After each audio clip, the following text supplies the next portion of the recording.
ادھار، چاہے اسلامی بینک کا ادھار ہو اور چاہے دوسرے بینکوں کا ادھار، ادھار سے بچو، ادھار کوئی راحت نہیں، کوئی راحت نہیں۔ ٹھیک ہے اسلامی بینکوں کا، اب دیکھو کاروبار بڑھانا ہے اپنے پیسے سے بڑھاؤ، قرضے لے کر کاروبار مت بڑھاؤ، چاہے وہ قرضہ بغیر سود کے ہو، چاہے سود کا تو بالکل ہی کام غلط ہو گیا، اور اگر بغیر سود کے ہے تو بھی قرضہ ہوتا ہے۔ پھنس گیا ہے ایک آدمی، پھنس گیا ہے، راستہ کوئی نہیں ہے، تو اب ایک شکل نکلی ہے کہ بھی آپ کسی اسلامی خاص طور میزان بینک کے ساتھ آپ کوئی معاملہ کرنا چاہیں تو کم از کم وہ سودی نہیں ہے، انشاءاللہ وہ سودی نہیں۔ لیکن میں آپ کو کھل کے کہہ رہا ہوں، اپنے کام کو آگے بڑھانے کے لیے، آپ کا کام ٹھیک ٹھاک چل رہا ہے، بہترین چل رہا ہے، جو تھوڑا ودھا لویے، کبھی ادھار نہ لینا، اپنے پیسے سے بڑھا کے جب پورے پاکستان میں پھیلا دو۔ میں کئی ایسی پارٹیوں کو جانتا ہوں 30 40 ارب کا کاروبار کر رہے ہیں، 1 روپیہ کسی بینک کے مقروض نہیں، 1 پیسہ بینک کا نہیں، 1 پیسہ، اور لین دین میں ایسے کھڑے ہیں، کبھی وعدہ خلاف نہیں۔ اسی پاکستان میں اللہ نے ایسے لوگوں کو وجود دے دیا، تھوڑا ہمت کرنی پڑتی، تو پھر آپ کی تجارت آپ کے لیے جنت کا ذریعہ ہے۔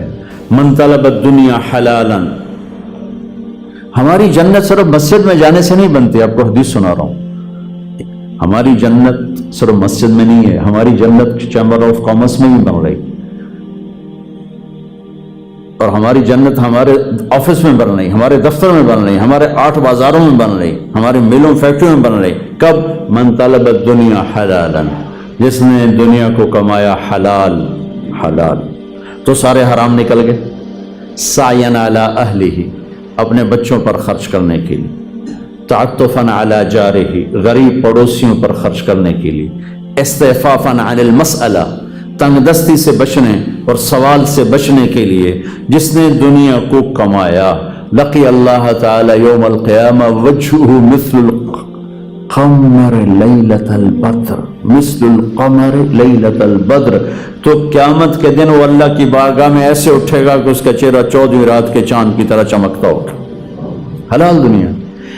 سعد بن معاذ بیٹھے تھے میرے نبی کی محفل میں، میرے نبی کے سامنے سے ہاتھ آئے تو آپ کی نظر پڑی تو ہاتھ بڑے سخت تھے، مزدور آدمی کے ہاتھ سخت ہو جاتے، تو آپ نے کہا سعد تیرے ہاتھوں کو کیا ہوا ہے؟ کہ یا رسول اللہ میں مزدور آدمی ہوں، اپنے اس میں کھیتی باڑی کرتا ہوں، تو وہ کسی چلا میرے ہاتھ سخت ہو گئے، تو مجھے دیکھو۔ آپ نے ان کا ہاتھ پکڑا سب کے سامنے اور سب کو دکھا کیسے بوسہ لیا، اور پھر فرمایا بچوں کو حلال کھلاتے ہوئے جو ہاتھ ایسے ہو جائے گا اس پہ جہنم کی آگ حرام ہو جائے گی۔ ایک نوجوان کھڑا تھا تو صحابہ نے کہا یا رسول اللہ کیسا خوبصورت جوان ہے، کبھی اللہ کے راستے میں ہوتا، کبھی اللہ کے راستے میں ہوتا، تو آپ نے فرمایا تم نے اللہ کا راستہ بس ایک ہی سمجھ لیا ہے۔ آپ نے فرمایا اگر یہ اپنے بچوں کو حلال کھلانے کے لیے محنت کر رہا ہے تو یہ اللہ کے راستے میں ہے، اگر یہ بوڑھے والدین کی خدمت کر رہا ہے تو یہ اللہ کے راستے میں ہے، جس سوال سے بچنے کے لیے اپنا دنیا کما رہا ہے تو یہ اللہ کے راستے میں ہے۔ ہماری تو ہر چیز میں جنت کا راستہ ہے، اگر اس میں ایک سچائی آ جائے، ایک دیانتداری آ جائے، سچ اور دیانت، سچ اور دیانت، سچ اور دیانت، تو جو اجر میں انشاءاللہ اللہ کی رحمت پہ دعویٰ کر کے کہتا ہوں، جو اجر نماز پڑھنے پہ ملے گا، یعنی عبادت پہ جو اجر ملے گا، وہی اجر دکان پہ بیٹھ کر ملے گا اگر آپ کے دفتر، دکان، کاروبار میں سچائی ہے اور دیانتداری ہے۔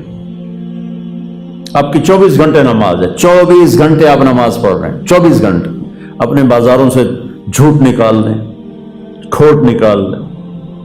میرے نبی نے فرمایا میرا امتی ہر گناہ کر سکتا ہے، 2 نہیں کر سکتا، ایک جھوٹ نہیں بول سکتا، ایک دھوکہ نہیں دے سکتا۔ اور ایک حدیث سناتا ہوں آپ کو آخر میں۔ آپ وضو فرما رہے تھے، صحابہ وضو کے پانی کو گرنے نہیں دے رہے، لپک لپک کے ہاتھوں میں لے رہے تھے، اور کوئی منہ پہ مل رہا تھا، کوئی سینے پہ، کوئی ایسے بازوؤں پہ۔ آپ نے فرمایا یہ کیا کر رہے ہو؟ کہ یا رسول اللہ حبا للہ ولرسولہ، اللہ اس کے رسول کی محبت میں کر رہے ہیں۔ آپ نے فرمایا سچی محبت بتاؤں تمہیں کیا ہوتی ہے؟ یہ بھی محبت ہے، اس کا انکار نہیں کیا، اس کا انکار نہیں کیا، لیکن فرمایا کہ محبت کا وہ لیول جس پر کام بنیں گے. من سرہ ان یحب اللہ ورسولہ او یحبہ اللہ ورسولہ، جو یہ چاہے کہ اللہ اور اس کے رسول اس سے پیار کریں اور یہ اللہ اس کے رسول سے پیار کرے، تو اسے 3 کام کرنے ہوں گے، تب جا کے محبت سرٹیفائی ہوگی. اور دعوے تو کتنے لوگ کرتے ہیں کہ مہر اس پہ لگے گی، جس میں 3 کام ہوں گے اس پہ محبت کی مہر لگے گی. فَلْيَصْدُقِ الْحَدِيثَ إِذَا حَدَّثَ، جب بولے تو سچ بولے، جب بولے تو سچ بولے، جب بولے تو سچ بولے، جھوٹ نہ بولے. میرے نبی سے پوچھا گیا یا رسول اللہ مسلمان بزدل ہو سکتا؟ آپ نے کہا بخیل ہو سکتا؟ آپ نے کہا جھوٹ بول سکتا؟ فرمایا نہیں، جھوٹ نہیں بول سکتا، جھوٹ نہ. فَلْيُؤَدِّ الْأَمَانَةَ إِذَا تُؤْمِنَ، زندگی میں کبھی کسی کے ساتھ خیانت نہ کرے، خیانت نہ کرے، خیانت نہ کرے، دیانت داری کے ساتھ. اب دیکھتے ہیں ہمارے نبی کی 2 صفتیں کون سی ہائی لائٹ ہوئی، ہمارے نبی کی 2 کون سی صفتیں ہائی لائٹ ہوئیں؟ صادق امین، صادق امین. اور یہ کس نے ہائی لائٹ کی؟ کفار مکہ نے. صادق امین، صادق. میرے استاد صاحب رحمۃ اللہ فرماتے تھے سارے دین کو 2 لفظوں میں بیان کرو تو سچائی اور امانت، اور آگے میں اضافتاً کہتا ہوں سارے کفر کو 2 لفظوں میں بیان کروں تو جھوٹ اور خیانت.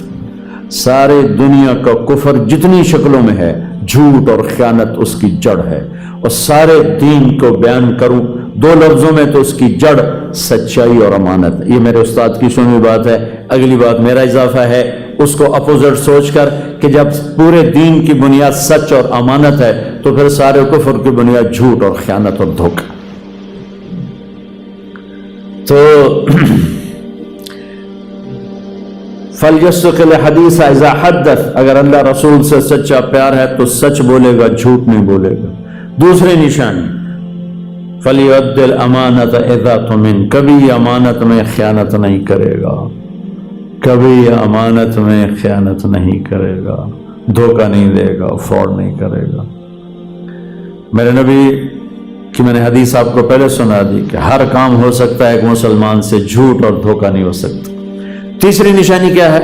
فَلْيُحْسِنْ جِوَارَ مَنْ جَاوَرَهُ، اپنے پڑوسی کے ساتھ اعلیٰ درجے کا سلوک کرے، چاہے پڑوسی اپنا ہے، پرایا ہے، مسلم ہے، کافر ہے، اچھا ہے، برا ہے. اپنے پڑوسی کے ساتھ جو اچھا سلوک کرے گا یہ ہے اللہ اس کا رسول سے پیار کرنے والا، اور یہ ہے جس سے اللہ اس کا رسول پیار کرتے. تو میرے بھائیو، ہمارا اصل سرمایہ ہماری ایمانی صفات ہیں جو قبر میں ہمارے ساتھ جائیں گی، ورنہ موت آتے ہی ہر شے زیرو ہو جاتی. ڈیڈ باڈی بادشاہ کی ہو یا فقیر کی ہو، ڈیڈ باڈی ہوتی، میت ہوتی. شاہ فہد مرحوم کا جنازہ تھا غائبانہ مکہ میں، تو میں وہیں تھا، قدرتی میں وہیں تھا. تو میں کان لگا کے بیٹھا تھا کہ آج کیا اعلان ہوگا. پہلے تو اعلان ہوتا ہے الصلاۃ علی المیت، ہاں بھائی میت دی نماز پڑھو. میں کہا آج تو بادشاہ مرے، اج والا کی اعلان ہوتا؟ اثر دی نماز تو بعد جنازہ. میں باب الفتح کی پوڑیاں دے نال بیٹھا ہوں، میں نے جگہ یاد ہے تے کان میرے سپیکر میں نے آواز آئی الصلاۃ علی المیت، الصلاۃ علی المیت. 20 سال حکومت کرنا الصلاۃ علی المیت، تو ریڑھی چلاون والا مار گیا الصلاۃ علی المیت. تو موت تو ہمارے سارے سرمایہ کو زیرو کر دیتی، لیکن جو باتیں میرے نبی دے کر گئے، بتا کے گئے، سکھا کر گئے، تاجر کے روپ میں، حاکم کے روپ میں، خامد کے روپ میں، ماں کے روپ میں، باپ کے روپ میں، بیوی کے روپ میں، بیٹی کے روپ میں، مزدور کے روپ میں، ذمہ دار کے روپ میں، میرے رب کی قسم ہمارا اصل سرمایہ ہے، ہمارا اصل سرمایہ. فَلْيَصْدُقِ الْحَدِيثَ إِذَا حَدَّثَ، سچائی. فَلْيُؤَدِّ الْأَمَانَةَ إِذَا تُؤْمِنَ، امانت داری. فَلْيُحْسِنْ جِوَارَ مَنْ جَاوَرَهُ، پڑوسی سے اچھا سلوک چاہے کیسا ہی.